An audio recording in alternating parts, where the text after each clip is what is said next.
Let's just get right to it. You're ready to go. I'm ready. Welcome, ladies and gentlemen, to the very first episode of the Broker Loaded Podcast, a brand new podcast to talk about all things real estate. It's called the Broker Loaded Podcast. My name is Kurt Studley. I'm a real estate agent with RE/MAX Affiliates in Ottawa, Ontario. And I'm Dan Grimes. I'm a real estate broker with the Ottawa Property Group, also here in Canada's capital, Ottawa, Ontario. Otherwise, the name Ottawa Property Group would make no sense. Would make no sense. You will hear a bell here and there. The bell may indicate a good point made. It also may indicate that we've strayed off topic and we need to get back on it. He'd be referring to me. Or someone is talking way too long. That could also be him. We're going to talk about the idea here with our brand new podcast. The Broker Loaded Podcast is to talk about all things real estate. And Dan, we're talking about real questions, real answers, real information that we would like to discuss and share. We would love to engage with the public, buyers, sellers, realtors, anybody involved with the real estate process, be it lawyers, mortgages, banks. All that sort of thing. We're going to cover a variety of topics, and we thought it best to deal with a current topic right out of the gate in episode number 1 called Transparency Made Clear. There's been a ton of talk in the real estate industry, within the general public about transparency and what it means to the real estate business and real estate world. Wouldn't you say? Absolutely. Yeah. One of the things that we've seen here in our marketplace is competing offers, multiple offers. We've seen it in various markets around the country. The East Coast has gone through it. Toronto seems to always go through it. Other marketplaces, but certainly here in Ottawa, we've seen it where there is great competition, Dan, for one property. And that has resulted in a number of things, a lot of questions from people on how to deal with this as buyers and sellers and so on and so forth. But we also find ourselves in a situation right now where there is the option of auctioning your home. And that's been a topic of conversation for weeks now in this area in particular. Actually, it's been a topic of conversation right across Canada because we have been in touch, as you know, with 4 or 5 of these new auction platforms that have popped up. I think it's a result simply by the Liberals mentioning that they wanted to ban blind bidding on homes. That was part of their platform. We're going to get into the nuts and bolts of their platform there, what they want to do with the housing market and how they want to try to help the Canadian public. But first of all, let's get to the idea of auctioning your home. This has popped up in various areas, including our own again, but it's not the first time. This is nothing brand new. We're not reinventing the auctioning wheel here by including homes, correct? Not at all. The auction process was replaced, actually, by organized real estate. I think about 100 years ago, if you want to do some research on it. Right. Yeah. Right. So the MLS system, the traditional system that we're all used to, has been around for about 100 years now? I believe, well, maybe not 100 years. I think I'd have to go back to A. Lepage back in the 20s to figure that out. Right. But auctions themselves, I've been in the business since 1982. This is not the first time that platforms pop up. You know, somebody figuring out a new way, kind of inventing a mousetrap. Right. There's nothing with the 5 platforms that I've looked at or that we've looked at and that I've talked about with colleagues right across Canada. There's nothing new in any of the platforms. There are 5 platforms available to people? Well, no, there's more than 5 because a lot of as a brokerage, you're allowed to offer that as an option. Right, to auction a home. To auction a home, sure. Yeah. You've always been allowed to do that. It's been common. Auctions have been used to auction off farm property since long before I was born, and that was a long time ago. That's not unusual at all. No, not at all. Right. I mean that it's crept up now in the residential marketplace as an option. Right. It's always been there.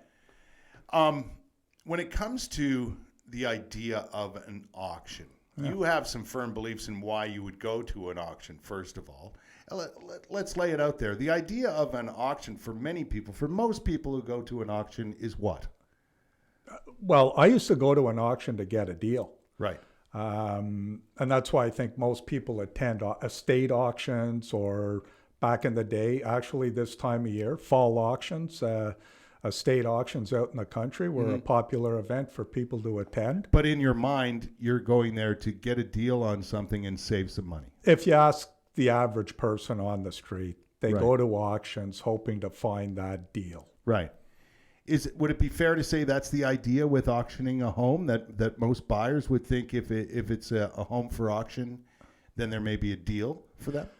Well, let's go to the country of Australia, where a lot of this points to. Even Australia, in any of the literature, and we contacted two of the bigger auction firms down there, LJ Hooker and the Upside, for information. Right. And they even state, actually, all of the auction homes down in Australia, on all of their marketing literature, say that an auction creates a need of urgency. And I'm not sure, right from the start, I'm not sure if a homeowner really wants to get themselves in a position of a state of emergency. It's almost like using the term that we use here, distress sale, or I can even go power of sale, or Right. a potential issue that a seller has, that they have to sell their property quickly. Right. Right. But that's not the case in some platforms, including some that we see currently in operation. No, Is there not any at all. is there any advantage? Let's talk about the buyers first of all. Is there an advantage to auction type platforms for a buyer of a home? Yeah, I think it's all to the buyer's advantage, and there's no advantage to a seller.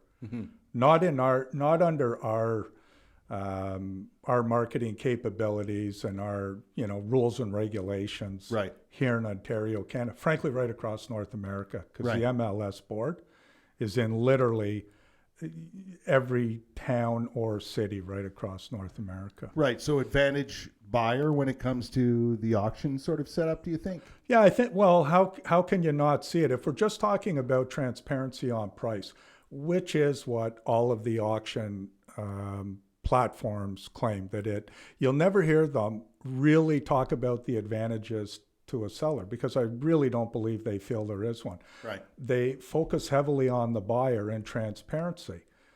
But if you own your home, do you feel as a home seller it's to your advantage or disadvantage to have everybody, all those buyers bidding on your home, know what each one is bidding? There's no secrecy. There's no strategy. It would appear to be a disadvantage, a distinct disadvantage to the seller. Oh, it's in that 100% to the seller's disadvantage. Right. Now, let's be fair. The way things have operated in this marketplace for quite some time, and the COVID situation has contributed to this, and a lack of inventory and so on and so forth. But we're talking about the scenario where there's multiple offers. And in this scenario, it's not a requirement of the seller to disclose what each offer contains, be it in terms of price or otherwise. Sellers in this marketplace, if there are multiple offers, do not have to tell every buyer who submits an offer what the other offers are. No, in fact, I don't believe under our compliance here in Ontario that they'd even be allowed to, or realtors are allowed to. But again, it's part of the Liberal document, the Home Buyers Bill of Rights. But in fact, in other provinces in Canada, sellers have an option whether they want to disclose or not disclose. And you decide that with your realtor, and, Right. and market conditions can dictate that. Right. And we're talking about, there multiple offer situations in the last 18 months, where we've had 20, 25 offers on a property, and not just here in Ottawa, right across Canada, right across North America. COVID has a lot to do with it, there's no Right. doubt. Again, multiple offers in my 38 years in business. Here in Ottawa, I remember multiple offers in the Glebe back in the late 80s, early 90s. Multiple offers are nothing new.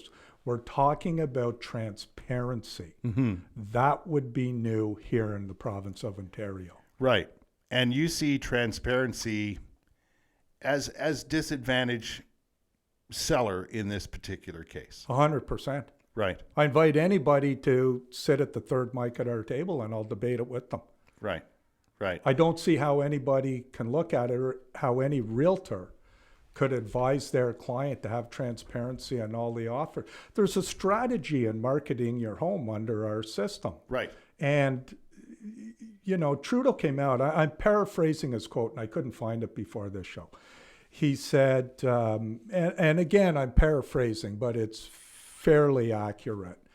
He didn't think it was fair that homeowners have built up so much equity in their home and buyers can't afford to buy homes.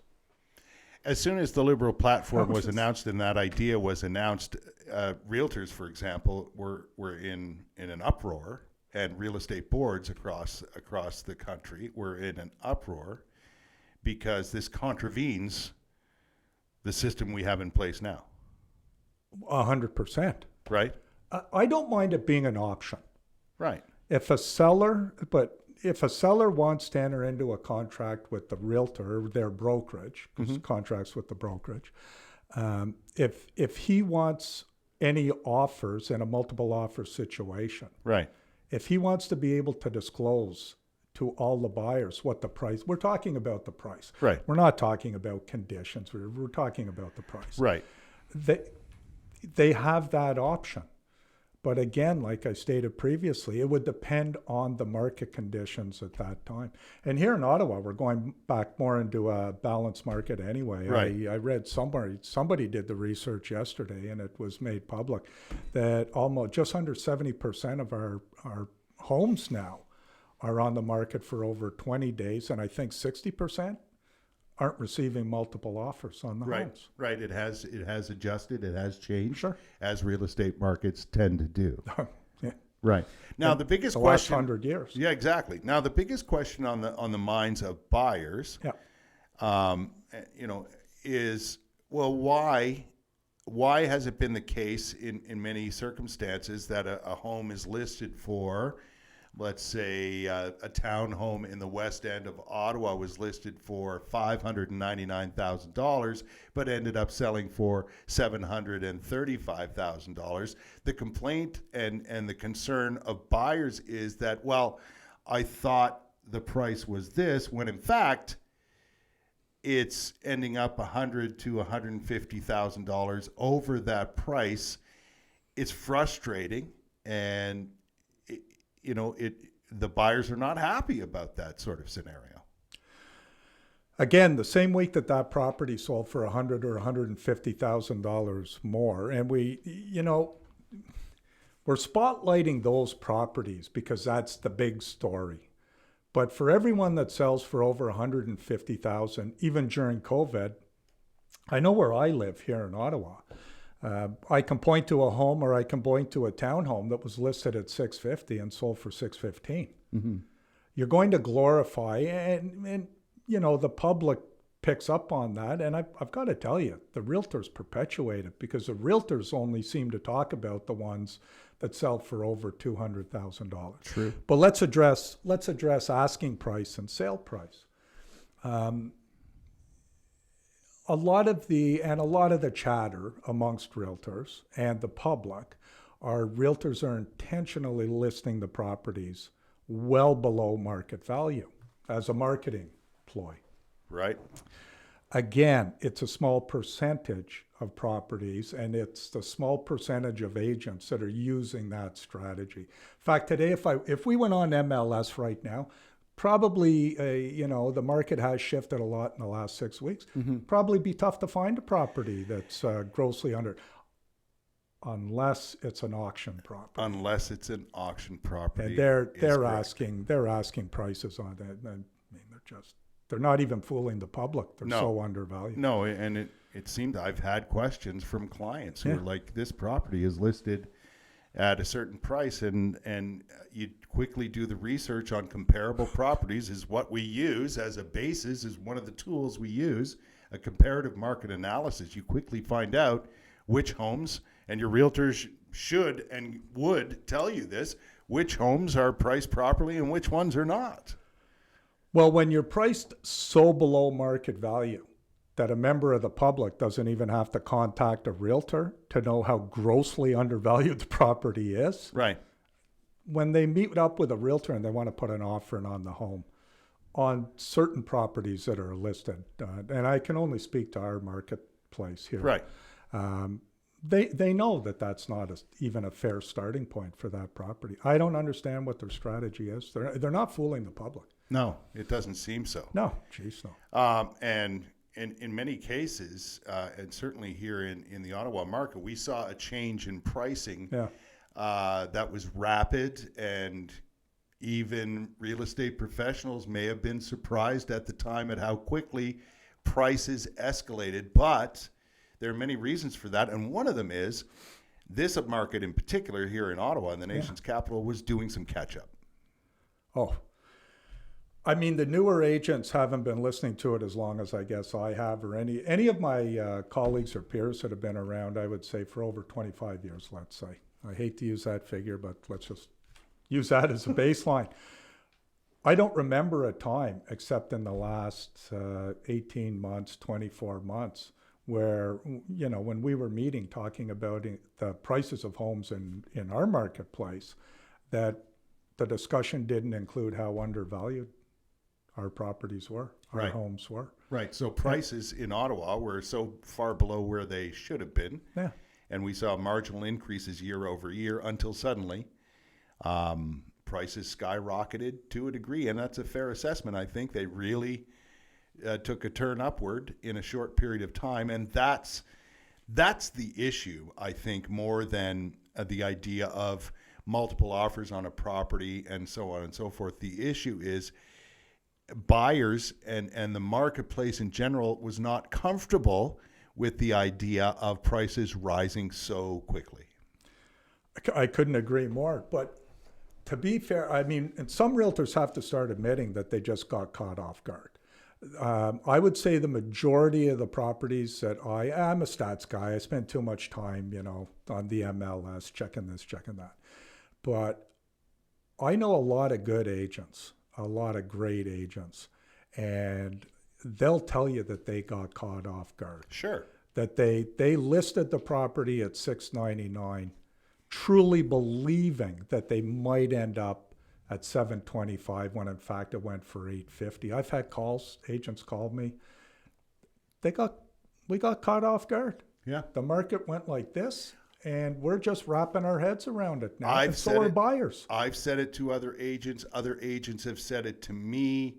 This is not what I expected. Oh Right. boy. In many cases, when the price goes up, and townhomes in the West End are a prime example because they seem to be at the center of multiple offers and continue to do so in many regards. Wow, we're To a sitting in a degree. studio here that's one of the hottest, highest appreciating Right. markets in the whole region. Right. So, you know, to see that happen is it's par for the course when it comes to the multiple offer situation, and they're selling for that price, and it's alarming to people, right? It's very alarming to people. Yeah, but it's been proven. I mean, that there's a buyer for every property, regardless of the price in this type of market. These problems Yeah. or perceived problems and changes in the marketplace led the Liberals to create a platform in the federal election, the recent federal election. Nothing has been introduced. Obviously, they have a new cabinet in place and so on and so forth, and they're just moving forward with the new government. But they introduced some ideas, and one of those ideas was called a Home Buyer's Bill of Rights, which we referred to earlier in the podcast. And there's some interesting items in there dealing with the idea of transparency. That's one of the problems that the Prime Minister himself has identified in statements, in commercials. He's even said that he's looking to help home buyers. But this is a Home Buyer's Bill of Rights. And immediately, when you look at this document, what pops into your head? Home Buyer's Bill of Rights. What's wrong here? I was expecting to see Home Sellers Bill of Rights, along with Home Buyers Bill of Rights, maybe. but that's not the case. No, this actually takes away the rights of a homeowner and the options they have to sell and market their property. Item number 1 on the Home Buyers Bill of Rights on the Liberals platform, and again, this is just a stance that the Liberals had taken. It's nothing that is binding, certainly, but the banning of blind bidding, and they describe blind bidding, which prevents bidders from from knowing the bids of other prospective buyers, and ultimately drives up home prices. So they don't want to see blind bidding or multiple offers where the other offers' prices are not disclosed. Well, he must be talking about Ontario and maybe a few other provinces that I'm unaware of, but I think in Nova Scotia and other parts east, that's where my family is, and I've heard some stories similar down there. that they have an option down there? Well, or they don't? the blind bidding has created havoc in the marketplace, certainly similar to what we've found here. Well, it's amazing that they're discovering blind bidding. The year's 2021. It took them a few, maybe a century to discover it. But what they're missing here is, and Ontario seems to be like, I could get on the CBC marketplace because they're the last three. Come on, buddy. Yeah, Toronto market in Ontario, like we're the only province that sells homes. apparently. But when he's talking about blind bidding, there's other provinces in Ontario that we've Canada, got correspondence you mean? from 3 of them that confirmed it's an option for sellers. Other provinces do this? Alberta. Yeah, I'll point to Alberta, Calgary, because we got as an option. sellers have an option in Alberta. Right, Yeah. right. Actually, we asked our organization, RICO, we sent them saying, are we allowed to do it? They actually deferred us to our lawyer. Right. They didn't give us an answer. But it's in the books in Ontario. I know it's been discussed about for over a year now. Right. So I think we're going to see it introduced as an option for a seller. To disclose all offers? Yeah, if they wanted to market their home that way. But I think it's based on the market conditions you're in, and you have that discussion with your realtor. Right. What's the best strategy? They also have one of their bullet points in this document, Home Buyers Bill of Rights, would be ensuring total transparency on the history of recent house sales prices on title searches. I don't know what that means. No. Title search. I know what title search is. Yeah, but that really isn't connected to, in my world, the history of house prices in a neighborhood. No, I mean... That's something we do as realtors on a regular basis, and that's a comparative market analysis where you have access to the history of sales of homes and prices of homes and cancellations of listings and so on and so forth, where we That's what we do. Yes, use that information to establish market value, be they in a broad sense or in a micro sense where you're concentrating on one particular neighborhood, one particular subdivision, one particular street. Absolutely. Right? So I have that kind of confused me. I'm not sure who wrote it. Right. There's also one of the bullet points that we thought interesting, establishing a legal right to a home inspection. Now, when it comes down to multiple offers, what we've seen in this particular marketplace and others across the country is that your offer becomes stronger if you include less conditions. So the less conditions, the better. And one of those situations was many people would take out the condition of a home inspection to make their offer stronger. This document would say you establish a legal right to a home inspection to make sure that buyers have the peace of mind that their investment is sound. How do you feel about that?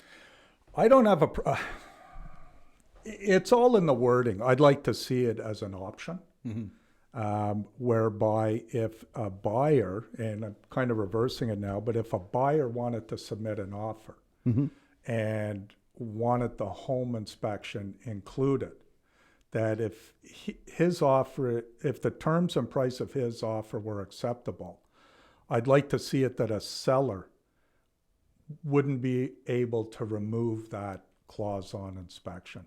You can get inspections today in 3 days. I mean, I don't think it hurts. I don't think it hurts, and it's almost a goodwill. Should be pointed out that the option to have a home inspection and include that is there now. Oh, it's there now. Yeah. But the seller and has the right to would it remove be fair to say that as a realtor, representing a buyer, getting a home inspection is what you're after for the most part under normal circumstances. You'd really like that to happen. So it's a matter of peace of mind and information for the buyer. Yeah. And to see that everything is as it should be. I mean, home inspections are limited, let's face it, but they are advantageous under normal circumstances in many cases. Oh, for sure. Right? 100%. And I would like to include that in every offer if I could, but in many situations that's just not viable simply because if you include that condition of a home inspection and your clients and your buyers have to be okay with it, you want to eliminate conditions, and that might be one that gets thrown out the window. Yeah, it'd be interesting to see how the wording of it. I mean, it's hard to argue, the legality of it when you're dealing with maybe a 30 or 35-year-old young couple. Right. Who saved up enough scratch, say $40,000 or $50,000, and they're forced into a position of buying maybe a 40 or 50-year-old home without an inspection. Right. That's troubling. I mean, that's not like a situation you want to be in. No, and inspections can be done quickly. Yeah, and it's not a situation we as realtors want clients to be in. We want our buyers to have that inspection, but no, and even if you're representing the seller, yes, Oftentimes it's a great idea, especially in a marketplace like we've experienced, to have a pre-inspection done. Many people do this.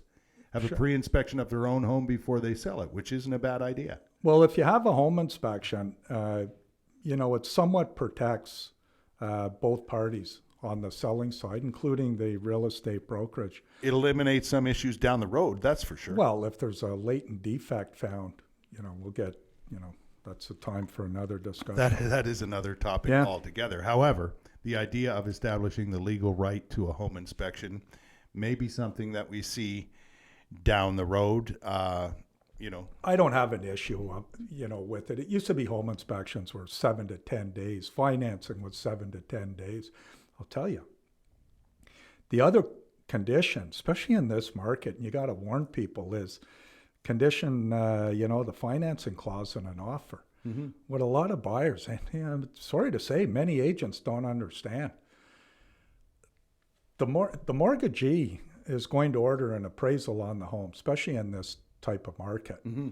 And if you've gotten into a frenzy in a multiple offer situation on a $600,000 home and you end up paying $800,000, the seller may think that's an unconditional offer and a firm deal. Mm-hmm. And it is in our industry. That's called a firm deal. Right. But the bank, if they come back with an appraisal and the appraisal doesn't meet the matching price, if it falls and short, it's significantly lower, you better be prepared to come up with that extra down payment.